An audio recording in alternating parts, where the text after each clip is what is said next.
out, I hope you come in with an answer or a solution as well. Thing from GDP growth to job growth to stock market growth to anything you can think of, including deficits. Does that include Joe Biden? That Democratic president, and take any time frame you want. I have no idea why anyone that cares anything about the economy would ever vote for a Republican for president. Jimmy, let's deal with what we're dealing with. Let's set the table with what the problem is, okay? Because I think that the space that's being made for Trump is that he's picking on the right problem. I'm not talking about trade. Right. In this country, the fastest growing socioeconomic group is billionaires. This was a middle class motivated country. I never liked that word. I think you should just say the majority. The imbalance is real, okay? It's felt by people. It makes them angry. What do you do about it if not what Trump is doing? So Trump, you don't like what he's doing. What would you do because the issue beats you? It's an excellent question. The first thing I would do is I would not extend these billionaires' tax cuts, and I would not pay for them by clobbering the middle class and the lower middle class by cutting Medicaid expenses, of which he said he wasn't going to cut Medicaid. Go watch the budget that's been submitted. It's already got 600. He said he was going to end the war. There's nothing about cutting Medicaid in the budget. I mean, did this he is say just propaganda, did Jim. he say I'm not? Did he say or not say I'm going to end the Ukraine bunch of war? bull and you know it. No, you can't. You can't say it's in the budget. There's a Medicaid cut when there isn't. Excuse me for thought why you you were interrupting me. I am. This is ridiculous. And he does it every night. That's what I'm saying. Yeah, you can't really say there's a deficit or anything when there's no, bro. If you look up the CR bill, right, and I believe it's section 2020-07 to 2020-10, it will explain to you what's going on with healthcare and how there were basically no cuts at all. Actually, if anything, when it came to Medicare, 600 million was added. So what are you guys honestly talking about? Can I make a point? Yes, go ahead. He was going to end the Ukraine war on day one. Oh, come on. Oh, you It's didn't say that? absurd. What did Biden do for 4 years in there? Nothing. I didn't drive me say that. nuts. He said he was going to end the Ukraine war. can't tell by your Please demeanor. fact check me. Somebody look it up on your cell phone. Did Trump say I'm going to end the Ukraine war on day one? And I was going to wear an LSU T-shirt, but I'm not now. You don't have to. Can I ask a quick question? We'll get over it. You got to fight to get into this. I'm not going to fight. You got to get in. Question. I'm not asking as if I know the answer. I'm just asking you. Yeah. There's a $37 trillion deficit. Chicken's going to come home to roost. Eventually, the American citizens going to have to pay for it, whatever. Correct. The point that I'm asking is this. What level of culpability do you attach? And shout out to Michelle Glass. I appreciate the support, sis. She says, Biden screwed us up. That's why it's not instant. Yeah, exactly. I mean, it's kind of with the whole, all right, when they said, why couldn't you end Ukraine in one day? You know, Biden sent long-range missiles to Ukraine. He sent these guys weapons as we're trying to work out a peace deal with them. How is that going to work? How is that going to work when we're still giving them weapons and then Ukraine pretty much fires these weapons and they're continuing it? Like, how is that going to work out? Like, Biden literally threw more wood into the fire, and you guys don't really say nothing about that part. So, yeah, Biden messed us up with a lot, especially egg prices when he holocausted chickens for bird flu. But they really neglect that part. Kind of crazy. To the Democratic Party in contributing to that national debt? 35%. You can go 35 to 65? Yeah, you can go back and look at deficit growth under Democratic presidents and deficit growth under Republican presidents. It's actually a figure that you can see. And you can look at it over 75 years, you can look at it over 50 years, you can look at it over 25 years, in any time frame that you want. And I'm sorry, but they are facts out there. And they're indisputable. No one can dispute that. There's been volumes of research done on this. And right now, the extending these tax cuts are going to easily be $4.5 trillion. Easy. And then where are they going to get the money? It's a billionaire bailout. That's what they do it. Or, man, he said, bro, this hairless liberal hack has to go. Bro, I'm telling you, man. Bro, they bring this man up on mainstream media all the time. And I'll just be like, bro, who is this guy? Who is this guy, bro? I think And I think he belongs to that boomer generation, the generation that kind of sold everybody out. So makes sense. Makes sense. Now, I'm not saying all boomers, but oh, come on, man. The boomers know the criticism of themselves. They know. You guys know what you've done. Not all of y'all, but some of y'all. Not. And here's why I say Maybe that. most. That in television is called a segue. Steve Bannon is going to join the conversation. And the reason I do it on this point All right. Bring in Bannon. is because when I was talking to Steve most recently, you can pop him up. Steve, thank you very much. We all know him from the War Room. I call him affectionately. I wonder where he got that name. Spirit animal of MAGA, because I do believe a lot of what he is about and what he argues for is what is being projected by Trump's policies. So what we're talking about, Steve, and why I needed you now, thank you for joining us, is Carville saying the tax cuts for the billionaires, the tax cuts for the top, that's what Trump's about, and that's killing us. You say not this time. Yeah, absolutely. I mean, look, when Biden and Schumer and Pelosi ran things in January, February, March, April of 2021, did we see a tax hike on the billionaires? You most certainly did not. It never even got a committee. Why? The Democratic Party is owned by billionaires. That's why you have a billionaire class, a credential class. James, they've abandoned what used to be Clinton's base. They abandoned the working class folks in this country. They abandoned Democratic families like mine. They abandoned it. And that's what President Trump is trying to reverse, is what really started with Bush 41 and Clinton, this globalization. Show Jimmy, because Jimmy's going to respond.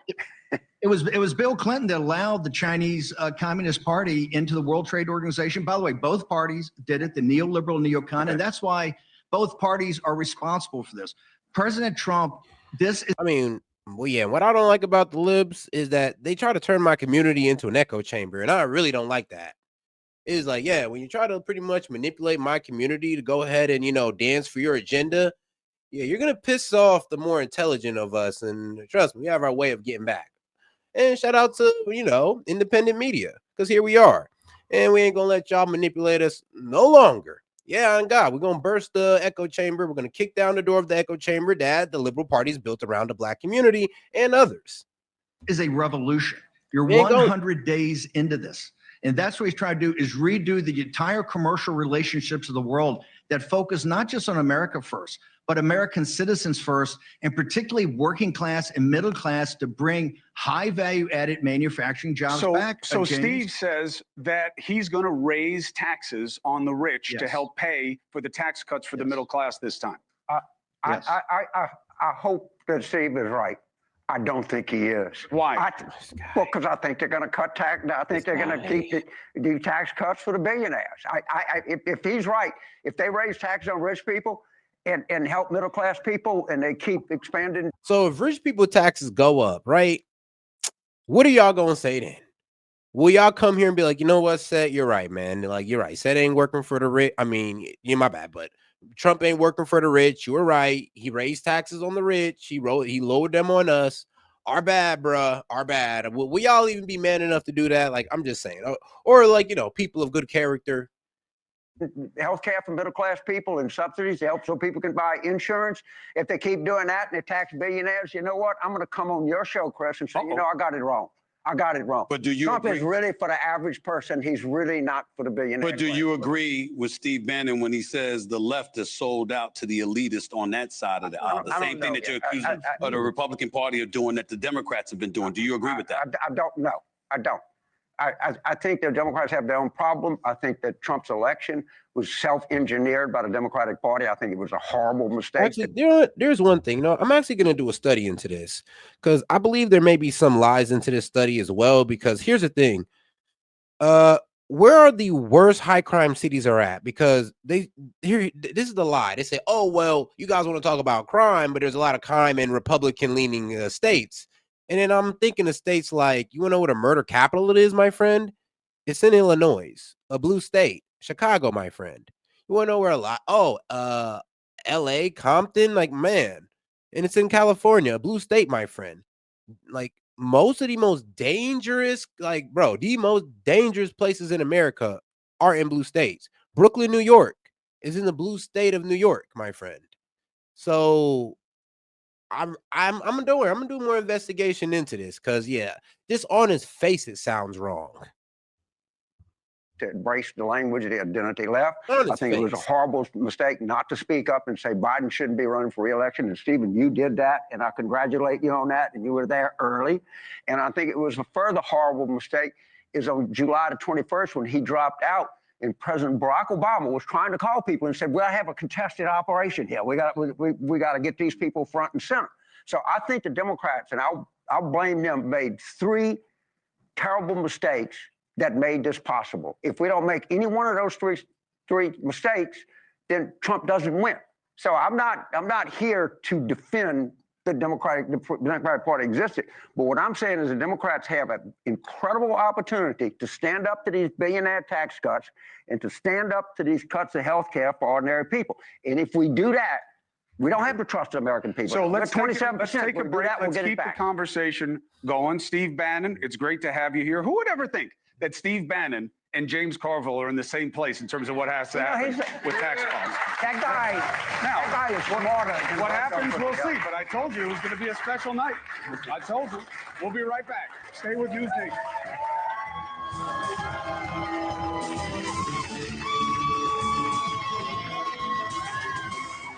Everybody, welcome back. Right. Welcome back to News Nation. It's a big night. Remember the movie Anchorman? When Ron Burgundy says, "We're on live TV right now, I don't believe you." And then he drinks a big bottle of scotch. That's not me. I'm Chris Cuomo. Welcome back to News Nation, our big town hall. Stephen A. Smith, Bill O'Reilly, James Carville, Steve Bannon. Now, News Nation going big. We've got CW is covering this at the same time, 100 radio stations, Sirius XM. We have Twitter involved. Why? Because to have an actual conversation about how we get to a better place, instead of just going like this about who's worse, is at a premium. And America wants it. So tonight you get it. James and Steve were just talking about something that they agree on, which is Steve Bannon, you know him. I call him the spirit animal of MAGA. Right? Oh, yeah. Many of his populist ideas are what we're seeing motivating the Trump agenda. They both say it is time to raise taxes on the top to pay to help the middle class. So I want to push my luck. Bill says, this is going great. Bring up DEI. Okay. When it comes to diversity, equity, and inclusion, I want to see where you two guys are in terms of the government's role or lack thereof on this issue. James, when you think of DEI, of course, we know what the Supreme Court ruled in terms of admissions. But the extended policy now of eradicating it everywhere in favor of a meritocracy, do you believe that that's the trade that's being made? I don't know what the trade is being made, but I'll tell you something, I'm 80 years old. I worked one time in government. I worked for the city of Baton Rouge in 1980, and there was not a single black fireman. So you're going to say, gee, let's just let everybody go and get the more meritorious person, and then we'll hire one every year, and by 1990, we might have 10 black firemen. Or do you say, you know what? We're going to go out and adjust for this. All right. So anything you do, you can take to an extreme. But you know who really likes DEI? The United States Military Academy, the United States Naval Academy, the United States Air Force Academy, the United States Coast Guard Academy, because they know that you have to have broad-based leadership in the armed forces. And they specifically said, we want to have these programs, and they still have these programs. But like anything else, you can overuse something, you can use it for nefarious persons. But do I think that a diverse workforce is a good thing? Yeah, I do. I do. And I think there've been certain inequities in our society that are still trying to resolve themselves out. And if we can do some things, not go crazy, but we can do some things to help resolve this, I think it's a good idea. I think corporate boards that are diverse can better serve the customer base that they have. All right, when I fly on Delta Airlines, you know, the people that fly on there, the flight attendants, I mean, they're all different ethnic groups, different races, and that's great. And the Delta board should have some reflection of that. Not the idea to give everybody some S.E.T. tests, and then you say, well, gee, that's just where it is. But I think diversity, if properly done, is a very important tool in the United States, and I think it should be done. So, Steve, when you hear what James says, what lands, what misses? I think it all sounds and feels great, but this is the problem. It's all about feeling. That was a sop thrown to people. You want strength in the minority and Black and Hispanic community. Let's get high value added jobs back here. 10 million illegal aliens were allowed in this country to drive down wages of Blacks and Hispanics. The Federal Reserve is very open about that. Wall Street bragged about it. That's the biggest thing that's affecting Black and Hispanic lower income families right now. What President Trump's trying to do is level the playing field, get wages back up. This entire reorganizing the global trade system is to bring high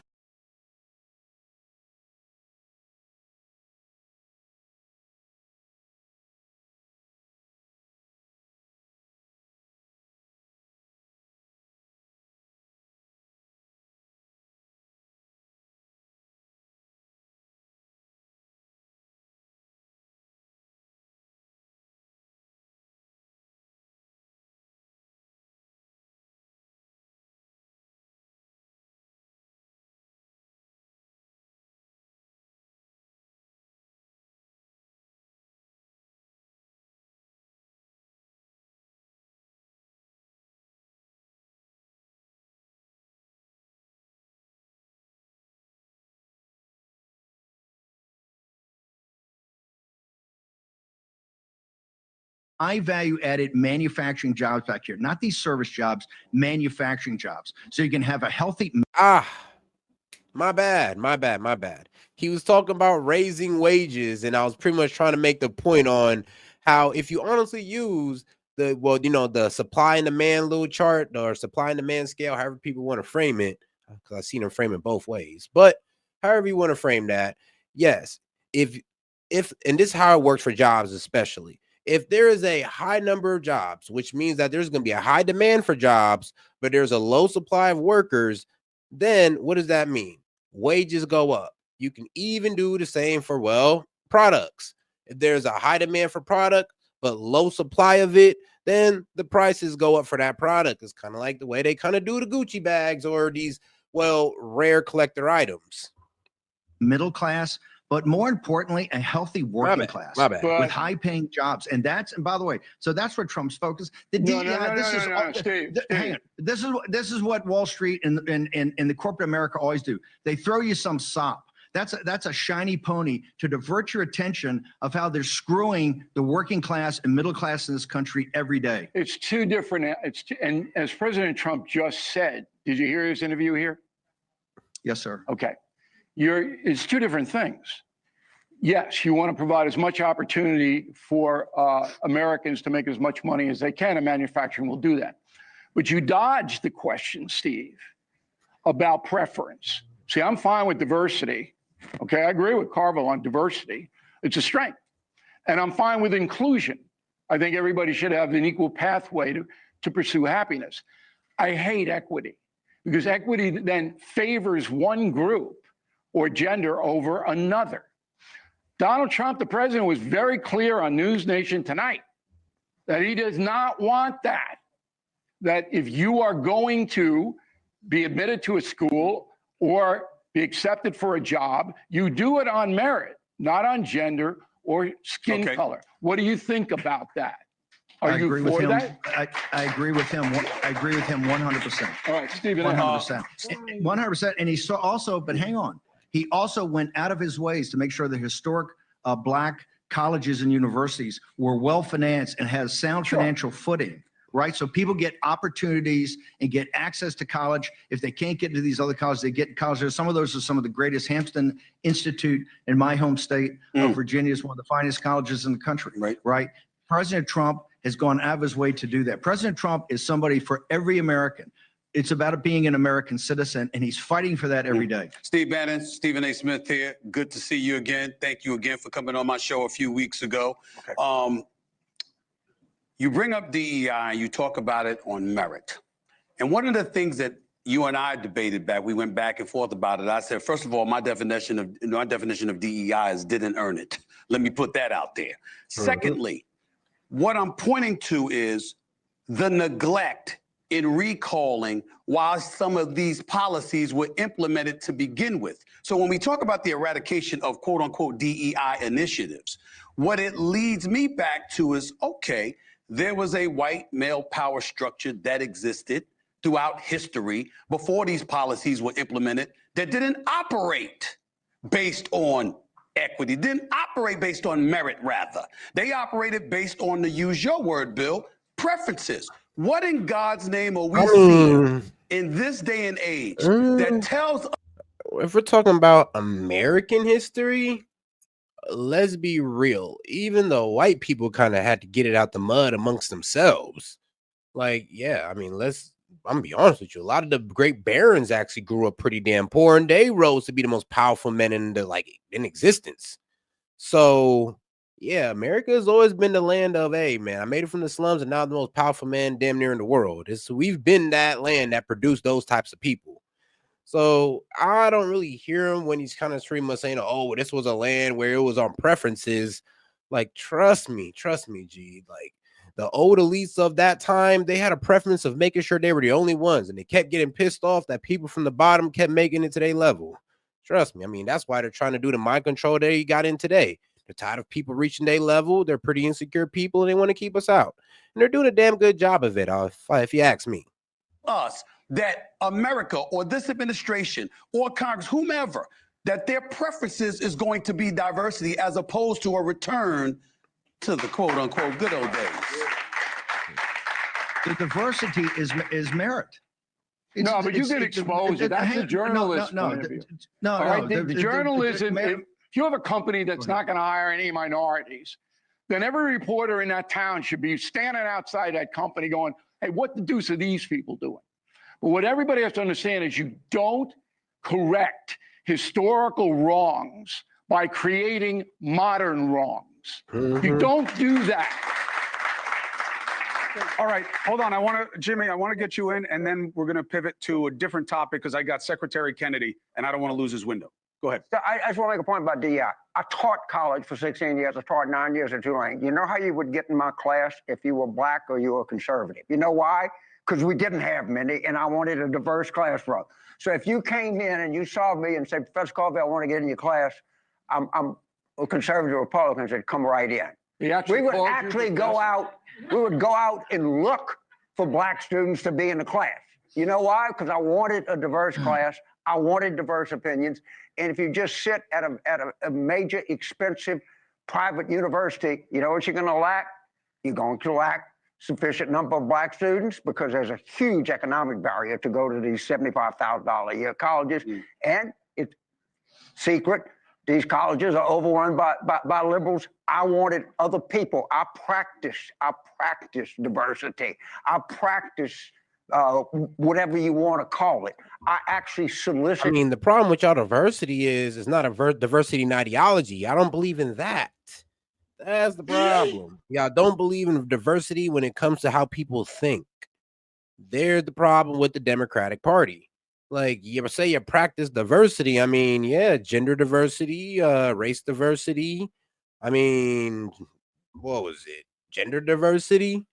I don't know. There ain't really too much diversity. Oh, religious diversity. Y'all practice all the diversities except for a ideal diversity. Like, what about, having a different, political ideals? What about that? Why don't y'all diverse a little bit with, the conservatives? We're the conservative teachers in Harvard or Yale. Like, what's going on? Y'all all liberals? That's a little unbalanced. I wouldn't want to send my kid to an all liberal school. I'm like, it doesn't really sound like he's gonna walk out with any free thinking left. Like, let's be quite honest here. If you send your kid to an all liberal school, well, how you think your kid gonna come out? Exactly. It did.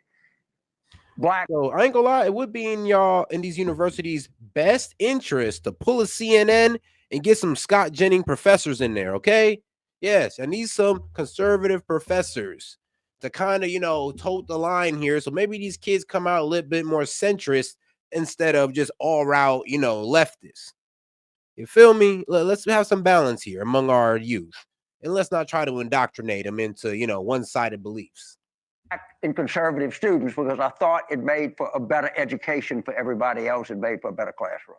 Let's bring in Secretary Robert F. Kennedy Jr. Bobby, thank you for being patient. I'm sorry about that. It's a lot of talkers up here. It's good to have you, Secretary. I just wanted to set the table with a news event that you've had to deal with, okay? I don't know, you can explain to the audience how concerned we should be about measles, but it is an interesting conversation around the vaccine. And there is criticism that comes your way. Now, your messaging on it, you've been telling people to get vaccinated, but there is criticism of you, Bobby, that, oh, now you're saying get vaccinated. You weren't saying that during COVID. That's why people aren't getting vaccinated. And now it's a problem. How do you deal with that issue, and what responsibility do you have in terms of how people feel about getting vaccinated? We're doing better in managing our measles epidemic in this country than. And I ain't gonna lie, this is where when Candace Owens said that MAGA has, that I ain't gonna lie, some of the people in Trump's camp has betrayed MAGA. And RFK, well, it's kind of one of them. And I'm gonna be honest with you, it does seem like there might be a bit of blackmail on him because, look, one of the main reasons we put the man on there was, well, for really two reasons, but the main reason was to go after the vaccines. Now this man is sidelining with them and he's kind of running off on the food preservatives, which is great because that was the second reason why we got him in there. But the first reason is kind of just being looked over and he kind of like, playing us for like we stupid or something. So we are kind of trying to hold RFK accountable when we're like, bro, yeah, we ain't playing with these vaccines, dog. We see what they did last time, allegedly, reportedly, and yeah, we're not going. So unless you guys can confirm that you double, triple tested, human tested, and all that, and it's not experimental, then okay, cool. We'll be down with it, but you're not gonna get us like you did last time. We're not just gonna trust the science. Not again. Probably any other country in the world that has outbreaks right now. We have about 842 cases, Chris.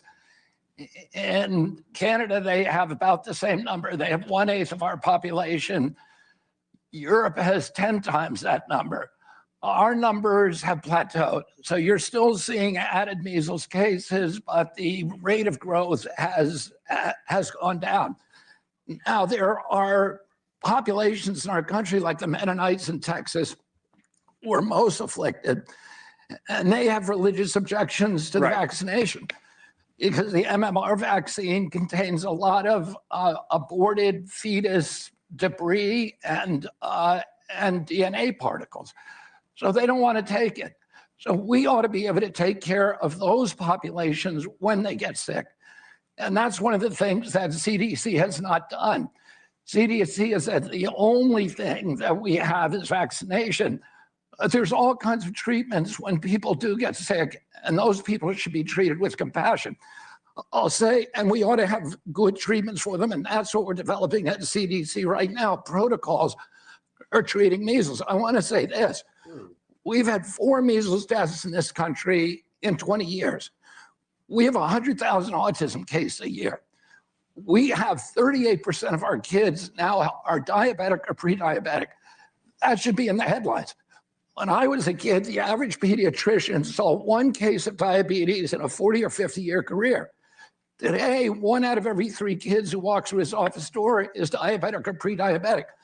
That should be getting the headlines. When I was a kid, 2 million, there were 2 million measles cases a year, and none of them got headlines. And we had 400 deaths. We had deaths about between 1 and 1,200, 1 in 10,000. We have so many kids now who are afflicted by chronic disease, and the media never covers them. They only want to cover measles. And what I've been saying to people is let's pay attention to other illnesses as well. I mean, yeah, and and let's cut down the child obesity rate because y'all ain't helping these kids either. Like, yo, parents, if you letting your kid be a fat ass, I'm gonna be honest with you, this is what's gonna make your kid sick and honestly, you done kind of like killed your kid's potential a little bit. Like, yes, you already start your kid off to a bad start if you let your kid get fat. You've killed some of your kid's potential of finding happiness because you let your kid get fat, and confidence because you let your kid get fat. And if your kid lives a miserable life, that is on you because you kind of controlled it for the first, 0 to about 9 to 10 years. So it's on you. It's on you, parents. So remember, let's be accountable for our kids and let's make sure they're, They don't gotta be full on workout routine, but let's make sure these little guys is moving. Okay. Okay. And the illnesses that are really, really damaging our country, that are existential for our country. We now spend almost $1 trillion a year on diabetes and metabolic disorder.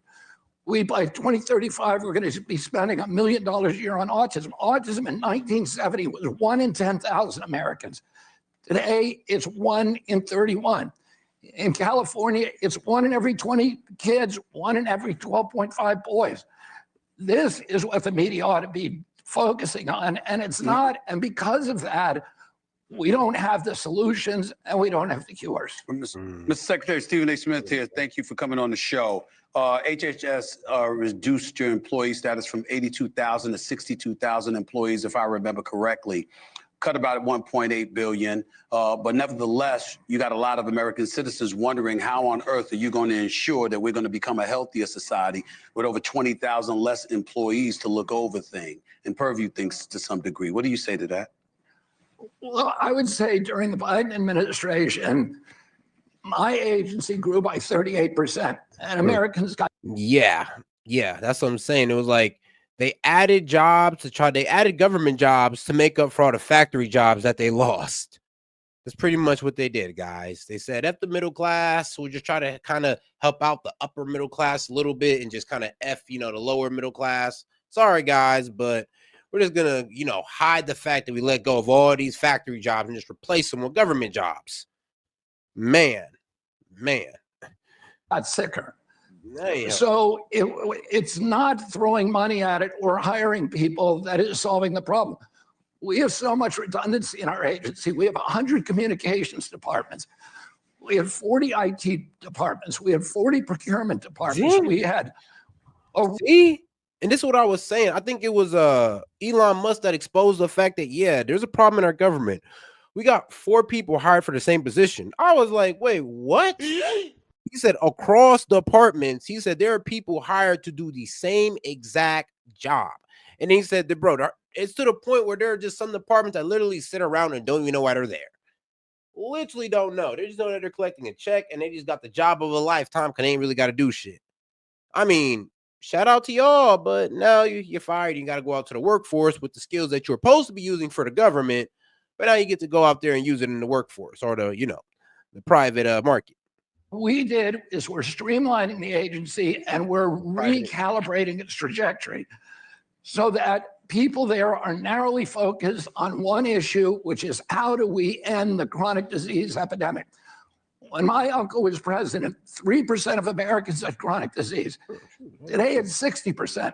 It's costing us $1.6 trillion a year, about 95% of our healthcare budget is going to chronic disease. When my uncle was president, we spent 0 on chronic disease. 74% of our kids cannot qualify for military service. So this is an existential threat to our national security. It's an existential threat to our economy. And we have to narrowly focus on that. And that's what the new HHS is doing. That was an excellent answer.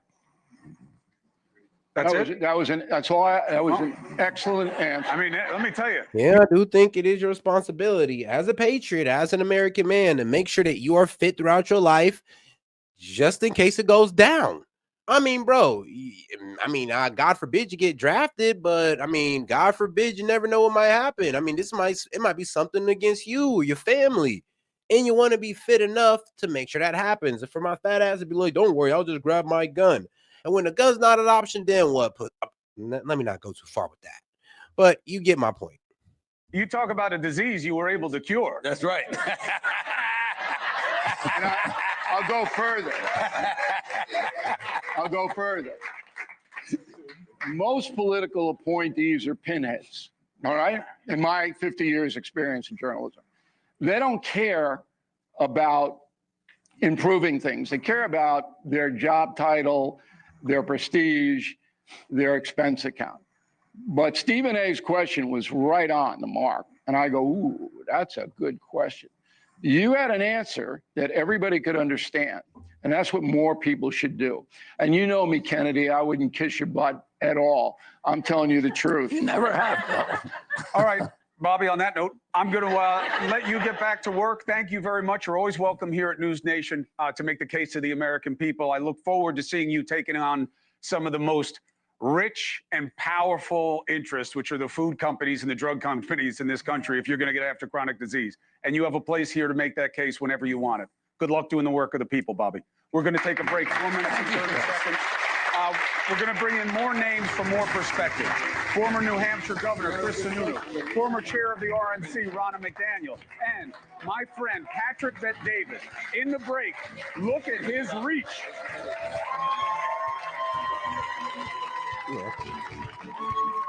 I ain't gonna lie, that's an upgrade from our Health and Human Service Secretary because yeah, you remember the last one under Biden? She was a transgender woman. So she was a man with a wig on who was overweight. Yeah. And that's who we had under Biden. I mean, now we got like probably the fittest old man I've seen in a while. I'm like, man, I didn't even know. But shout out to my man RFK Jr. Hey, that man stays in the gym and he can do push-ups. They can at least do 30 of them. I mean, there's most of y'all in the chat, no offense, but you can barely do 15. Maybe, I mean, the way American statistics work is maybe it's more like, I don't know, like 80% of y'all can't do 15 push-ups without you, which I would hate if that was true. Like, I would hope I have a stronger fan base than that now. And if you can't, you better start now. Like ASAP. Hello, Riley. James Carville. I'm talking to the guys, not the women. Yeah. Steve Bannon, and the panel keeps expanding because what we are desperate for here is perspective. So welcome to News Nation's Town Hall. We're 100 days in to President Trump's second administration. It's not long enough to know where things are going to wind up, but it is time to take a look at how we got here and where we need to go from here. So joining us now, former New Hampshire Governor Chris Sununu, former chair of the Republican National Committee, Ronna McDaniel. It's good to have you both. So Steve Bannon is in the war room standing by. There was a point of agreement with him and Carville. It is time to tax the top to pay for tax cuts and give relief to the middle class. Do you two agree with that idea? And do you think it will happen? I start with you, Ronna. I said backstage, I was listening, I do think it's going to happen. I think President Trump is very serious about this. It's something I've heard him say before when he was president. I think he wants to get his promise made to have no taxes on tips, no taxes on overtime. They've got to find a way to make that happen. And I think this is the path that he's going to choose. Yeah. And if I find out that the Dems are actually voting against no tax on tips, no tax on overtime, like I said, bro, all you guys are trying to say that Trump worked for the rich at this point, you guys got to cut the shit at that point. You guys got to cut it. These guys are literally stopping American citizens from having more take-home pay. It's not in the House bill. Yeah, I think what you're going to see later this year is a few of these rescission bills come where they start talking about the DOGE stuff, like that DOGE proposes ideas. Russ Vought is going to bring some of these bills up towards the end of the year. You could see some of this stuff in those bills, but I'm with Ron on this. I think the president's path is to make sure that if we're cutting taxes, is on middle America, right? It's on the working class. It's bringing those manufacturing jobs, making sure that all those folks that supported him in November kind of get their payback by making America stronger again. And you got to pay for something. I'm a fiscal hawk. It drives me crazy that no one in Washington wants to actually balance budgets and all that sort of thing. So at some point, the math has to work. It's not politics, it's math. So, but what about this notion that if he does that, it will have to punish or tax the rich, and that's something he's not prone to do. If they give any kind of resistance, he might end up capitulating to their desires as opposed to what his desire may be. So the give and take, I think, will be all the regulatory reform, right? All the regulatory reform is going to allow all these companies to make bigger investments faster, develop quicker. Instead of 10-year projects, they have 18-month projects. So it's kind of give and take. We might not give you the tax cut that you want up here, but we're going to give you all these other benefits over here. So it's just. When's the last time a Republican administration raised taxes on the top? Don't answer it once. I don't know. But listen, Trump's administration has said it's about Main Street. Trump won Michigan with UAW workers. You see, I'm with you, but then I was with you. Saying I was with you. Cares about the working class. You got to look at it in the context of what we just lived through. Okay. The Bush the elder is the answer to your question. Bush won. Bush the elder. So that means in the the older 80s. Bush. In the 80s. Okay? Aged He up. did it, When I was 37 and years he old. got. I wasn't murdered. born yet. No, just So kidding. what I'm saying, well, no, when he, oh, you know what? I'm That's just probably kidding, true. just kidding. But that's okay. What I'd like to say is I may be getting older, but I'm not smarter. The thing we just lived through is with tariffs, when the big dogs came to Trump, he backed off. He started off doing what I thought was very brave. He did a lot at once. I don't know who advised him to do that. I don't know whose idea it was to do it all at once, fight with everybody at once. That was But- Navarro, and he's an idiot, and that's why he's not in the White House anymore. When he came, when the big dogs came, his dog. To be honest, I thought it was a good idea. Put everybody on notice. Everybody was like, "Oh shit!" And everybody came to the negotiating table. And now we got all these companies negotiating with us to keep business in America, and even willing to bring in some of their production or a good amount of their production into America. Some even said all. So, yeah, actually, it turned out a pretty good idea. So Peter Navarro's strategy may have been a bit, reckless, but it got the job done. To be quite honest with you, it got these guys to the table. Owners and the automakers and said, hey, you're starting to hurt us now. He backed off all the tariffs. Why won't the same thing happen with taxes? But he's also talking about the consumers when the big dogs come. When Target goes and says, Hold on, that's not accurate, G. He didn't back off on his tariffs. Remember, he said there'll either be a baseline tariffs or no tariffs if you come to the table and negotiate. So right now we're making money off the baseline tariffs, well, that we got in place right now, which I believe is at 10%. Now, what we're trying to do with these countries is negotiate things with them. The companies are already coming to us and giving us business. The only thing we got to do is negotiate trade deals with these countries. So they aren't really speaking the entire truth right now or really bringing in all the facts. But that's okay, though. It's left-leaning media. I mean, they do leave out like the main accomplishments. Automakers and said, hey, you're starting to hurt us now. He backed.